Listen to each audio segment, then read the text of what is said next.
this will be just an exploration. I have very little experience in working with the composite chart, but the whole notion of the composite sun has been on my radar for quite some time. So just concentrating on that alone.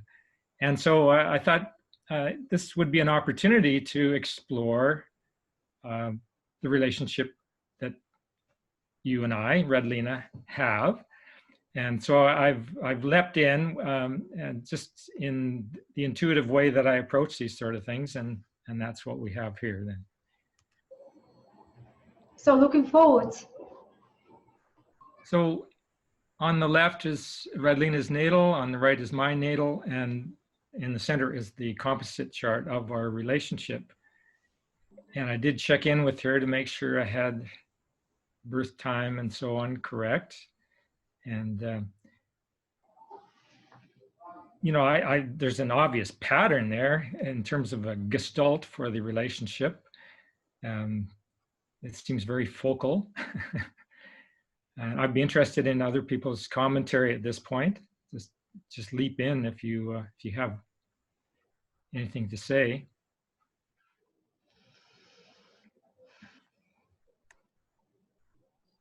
Can I? Certainly. Without having spent too much time on it, I was looking, I don't know why in my calculation it showed me our sun in the 7th. But anyway, it's on the descendant, so we can count it towards the 7th. I found something very interesting as a comment by Liz Green about composite sun in the 7th house. She said, these people need to be seen in relationship by others in a group. So kind of they do enter into the relationship really actively when it is happening at the backdrop of a group somehow, or society or whatever. So it's almost like a social purpose there involved in the sun around the descendant. So I was like, if we meet in real life and if we sit down together to talk and have coffee and just be friends, it won't be the same dynamic, it won't be the same interaction as if we are also involved in some sort of social work or interaction with others, so others see us from a distance as a interaction. So I thought this has so much to do with how we actually met in this group here online, and how much we actually exist as a relationship within the group. Isn't that funny of how much this overlaps with what she has to say? And the moon in Aquarius obviously confirms that. That brings us to your sun in Aquarius, which I'm very happy about. And I just noticed that this degree it's not the same degree, it's the next degree, but so close, 1 degree difference. We've got this Sun, Venus, and even the Mercury is close, around that same degree of Sagittarius that we were talking. My partner will have, and I will have a progress new moon next year and it's a big deal. Mars on the 18th of Sag is my Saturn, so that's my Saturn degree. I don't know, maybe this is stimulating me to do work with Saturn and to develop things with Saturn in the 6th house especially. You really like putting with your presentations that you do every week. You also kind of putting the bar up for me, and I also prepare myself. So that's helpful, very helpful. And vice versa. Well, you see, so same for me. I mean, you've set a standard of relationship that's really up there. Oh, thank you. I appreciate that, because actually I see the whole thing in a slightly different 6th house way. I think really the sun is in the 6th and all those other planets, because I feel there is this lineage thing going on. I feel that from the first moment you join this, from the first time you join this, it's something like something in the air is asking me to learn from you. I mean, I want to learn from you. I see you as the elder that I want to kind of get from, and so that's a very typical 6th house interaction, because 6th house is so much, it's very little talked about in that way, but 6th house is so much about these kinds of so-called unequal relationships, where the inequality doesn't come from one being better than the other or something like this, but it's about one coming from a completely different standpoint, like age standpoint or education or whatever it could be. There is always this apprentice and teacher relationship. And the roles are not fixed. So sometimes one person could be the teacher, the other 5 minutes later, the other one. So it's a very good learning curve interaction kind of energy. Absolutely. I love it. We have the same notes, so obviously the chart reflects that. We're both born, even though we're from different generations, we both have the same south node and north node in signs. So that's here. What is it with Saturn? Okay. I also wanted to say that the North Node is in the 11th house. And so houses being important, the North Node, the Aquarian house of groups. And so by both of you being in this group, it also is part of your evolution, both of you, to bring something to the group. Yeah, I feel like I'm the greatest beneficiary of this, a bit more than you, Dwayne, because my North Node is not just in Aries, but in the 11th house. So it's literally you are helping me go there and do that and facilitating it somehow. The relationship is facilitating it. It's all directly involved. I thought a lot of. Did you see the progressed one? Did you see our progressed one? Yeah. Oh. The progress composite between us? For you and I? I have it. Oh, I haven't checked that. Later I can show, but I when I looked at it today, I said, well, that looks very much like your personal chart. So I think later when you finish with your presentation, I can show it quickly. And I think you would be amazed how much the progress composite has to do with you. So it probably means that at this particular moment now, this period of time when we're doing these meetings and stuff like that, they may be a good moment for you to interact with me. I don't know. Something like this. Yeah, absolutely. Yeah, confirmed.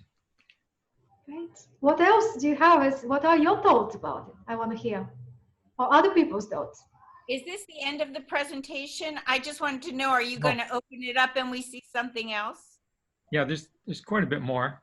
Go ahead. Go ahead. Okay. So for those of you who are not familiar with the Sabian symbols, I just included this because the next part of the presentation goes into the Sabian symbols. It's likely, well, I don't know, are there those of you who are not familiar with the Sabians out there? I'm not familiar, so it's really good to hear some stuff on it. Okay. Yeah. That are going to I'm watch not either. will probably not know them, so tell us. So Don't know. I'm having the problem again. I can't move. Now it moves. Yeah, I just wanted to go back to that and actually have it read out, but I can't read see the whole thing. Now it's back. Yeah, please. Sorry? Will you please read that? I can't see it all, so. No problem. Sabian symbols are images or metaphors clairvoyantly derived by Elsie Wheeler in 1925, which were interpreted by Mark Edmund Jones to trigger his understanding of each one of the 360 degrees of the zodiac separately, and also by Dane Rudier to create a schematic that outlines the journey towards self-realization. Each of the 360 symbols and explanations can be seen as a life mystery. Each of us will have our own personal take on it, and this can be as valid as any attempt the author makes to give objective meaning. And all depends on how capable you are at opening the subtle, intuitive aspect of mind to unveil the mystery. Thank you. So the Sabian symbols then are really powerful in opening up intuition, and I just love working with them. Mr. Burgess has he's forging a path into the Sabian symbols that's really wonderful. There's all kinds of resources on his website. You can explore each symbol individually. through text and also through some videos that he's been creating for each degree. You can calculate all the Sabian symbols for your chart, have them displayed very quickly using the Sabian symbol calculator, and so on. So I just wanted to alert people to that, that resource. There's also Linda Hill, based on her book. This book's been around now, I think, for more than a decade. And her website also gives you direct access online. So the composite sun, this is, as I say, this is the primary entry point that I've had into the composite charts. And it, yeah, it just feels like a valuable tool. Composite sun then showing the focal purpose of the relationship, why you have come together.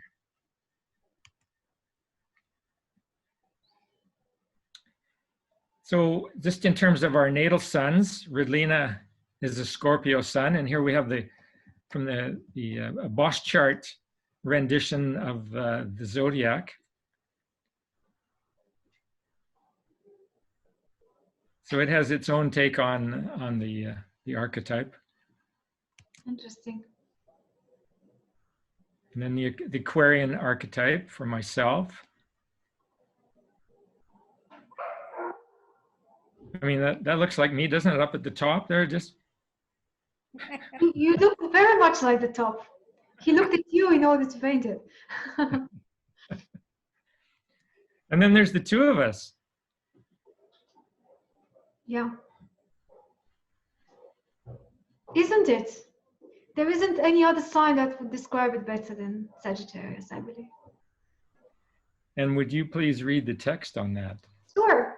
So that's the degree, 23rd degree. So I see discovering essence. Is that the symbol? Discovering essence? Really? Interesting. Any big change demands us that we hold firm to the deepest parts of our integrity while adapting to new conditions. That comes up with the what we were talking about earlier about the Chinese laundry and so on. Yes, yes. Similar theme. And my Uranus is 1 degree after that. So it's 23 something. So there's a 24th degree, in fact. Yeah. And that's right next to my Uranus. And you are an Aquarius sun. I guess there is we can look for connection here, maybe. And I was quite fascinated to note in this image some of the aside from the archer, there's many other images here. Whoop. Okay, well, I guess we'll go to that anyway.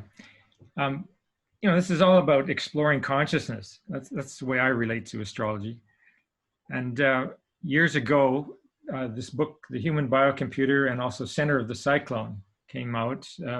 John Lilly, he was a medical doctor who was doing legal research with LSD. He was the inventor of the sensory deprivation tank, the flotation tank that are widely available now. And he was doing pioneering research on communicating with dolphins. But at the core of it all, he was a consciousness explorer. And he came up with this aphorism that I've really kept in mind all these years as I explore the astrological world. And that is that in the province of the mind, what one believes to be true is true or becomes true within limits, limits to be found experientially and experimentally. These limits are further beliefs to be transcended. In the province of the mind, there are no limits. So by keeping that explorer's credo, as I call it, in mind, I'm able to leap off into all kinds of explorations, all the while noting that whatever I'm encountering, it's either true or it's becoming true, and that there are limits. So it's always good to check in with basic assumptions. What are the basic assumptions I'm using in approaching this material? And I just want to kind of bring that into the field at this point, because this is very much an exploratory process. In that book, The Center of the Cyclone, there's this notion of consciousness engaging these three essential aspects of existence, of our existence as human beings. So we have the ego, the self, and essence. And this is a chart, I believe, is attributed to Gurdjieff initially. So we see on the left, it says Gurdjieff vibration level of states of consciousness. So this is a kind of even a quantitative assessment of our journey in consciousness. And I've found it useful to be thinking in terms of, transcending the limits of ego through self-directed exploration can lead us into a greater understanding of essence. And this to me is what this whole journey that the previous symbology has pointed to for Redlina and I, this journey of discovering essence. And we're discovering essence through choosing to explore as a group. This group dynamic, in my experience, is accelerating my growth. And ideally, that growth is about letting go of limiting beliefs and becoming more and more engaged with essence. And I really see that as being, a huge part of the potential of our relationship.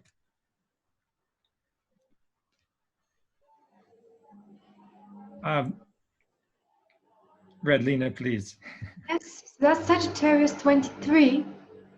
Is that continuing the description of the symbol, of the same symbol of the sun? Yes. Right. So this is James Burgess. Yeah. Okay. A group of immigrants, as they fulfill the requirements of entrance into the new country. With faith, imagination, and expectation, we create a new life every day. In his book Music of Life, Hazrat Inayat Khan explains how all the clashing and banging in life is entirely the result of souls being in the wrong place, trying desperately to shift their position until they find peace. Each soul is unique and individual and has the capacity to express genius if it can find its place in the world. Unless and until this is done, then it is existentially restless. So we are never at peace if we are not well positioned. When an immigrant crosses the frontier, they are taking a big risk and know for certain that they will need to learn a great many things and train themselves in additional skills in order to find their place. Their entrance into another life is not unlike our own. We enter a new life every day, and each day brings its own different challenges and opportunities. This is the life attitude of a person of vitality. Daily life offers opportunities which we must grasp if we are to maneuver into better position to experience ourselves at our best. It's a snakes and ladders kind of game though. We can go down as well as up. The downs are typically evidenced by a diminishment of vitality, absence of creative flair, and the presence of impotency. If the heart is not engaged, the enthusiasm is a rare experience. Then root level change is called for. We yearn to feel the certainty that we are authentic and in the right place, and this sometimes demands radical transformation. When we feel absolutely real, and if our work and relationships are all true and deep, only then can we know soul consciousness. Otherwise, we must find the courage to move on or risk stagnation at the level of soul. We have to leave the nest if we want to fly. To speak of genius is to ridicule, to court ridicule. Yet each of us has the potential to create something original out of nothing but thought. Here is the formula. First faith, then imagination, then expectation. Only the foolish and silly will expect success without ardent application. We need to learn how to make reality conform to our will by repeatedly learning from never-ending trial and error experiments. This is often called training, or sometimes knowledge management. This is the secret that separates out the goats from the sheep. It is so convenient for the sheep to accept life as disappointing, dismissing all the evidence that it is their own inadequacy that led to the poor attempts to create predetermined outcomes. The goats apply themselves properly and succeed. Well, wow, this is everything I have been thinking about, pretty much about the sixth house, my own sixth house, stellium, sun in the sixth house, and our own sixth house. And this symbol is just amazingly connected to the sixth house. I don't know if you would agree, but every single paragraph to me speaks sixth house. Transform yourself, find your place, find your purpose, your balance, and that's how you would be effective. That's how you would be vital. And well, you are my man, Dwayne, to help me work it out. At your service. So, Any other commentary before we push on? Look at the Sabian symbols. You see how 23 Sagittarius has nothing to do with the sixth house in theory. But sometimes it does. And we have the sixth house sun with Dwayne. Yes, and here yes, I got into the North Node. Yes. Primarily because of the resonance between the images of the chart and the arrow of the archer. I mean, that was just the. Yes, I didn't notice that. You get what I'm meaning here, yeah. That's amazing, isn't it? And then also,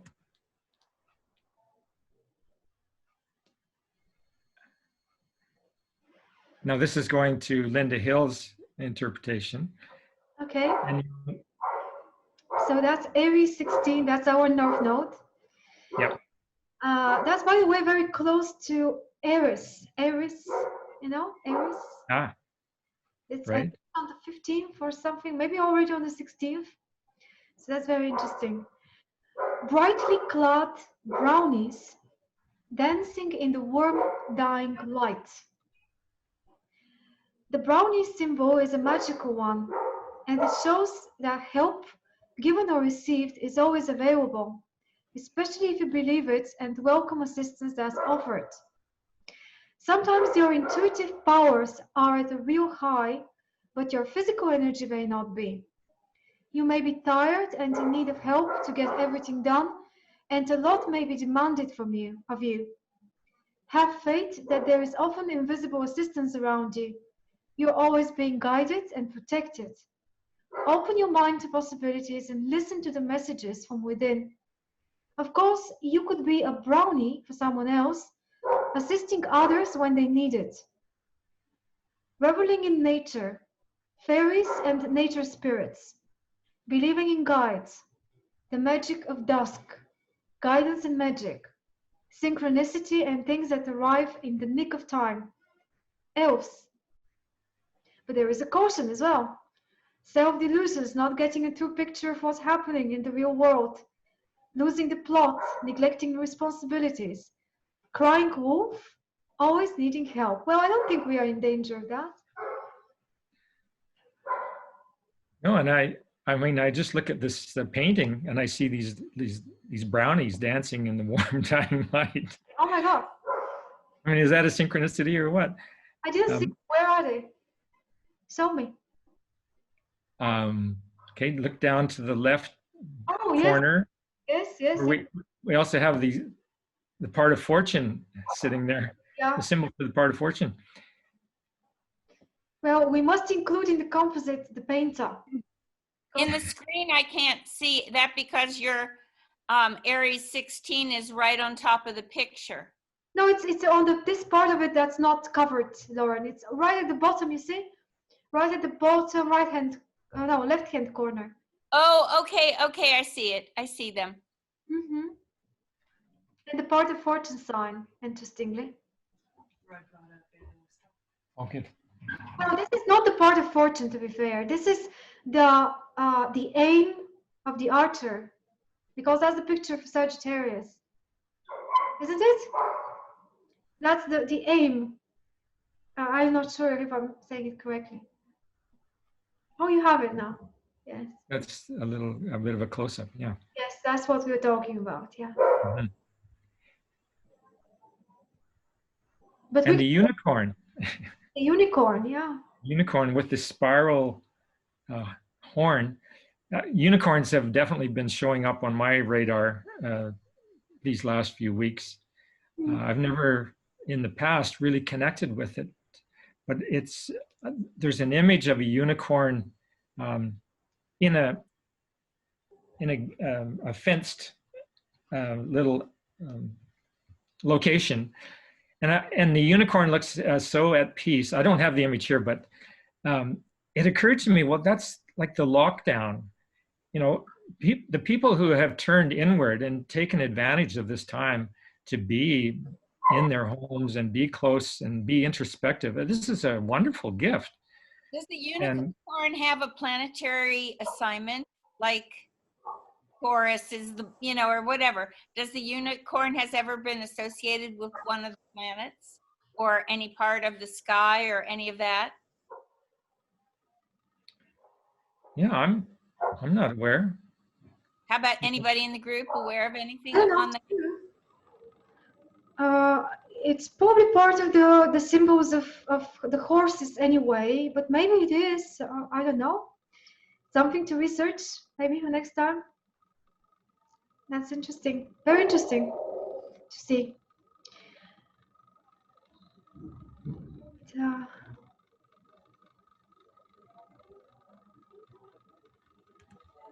There we are.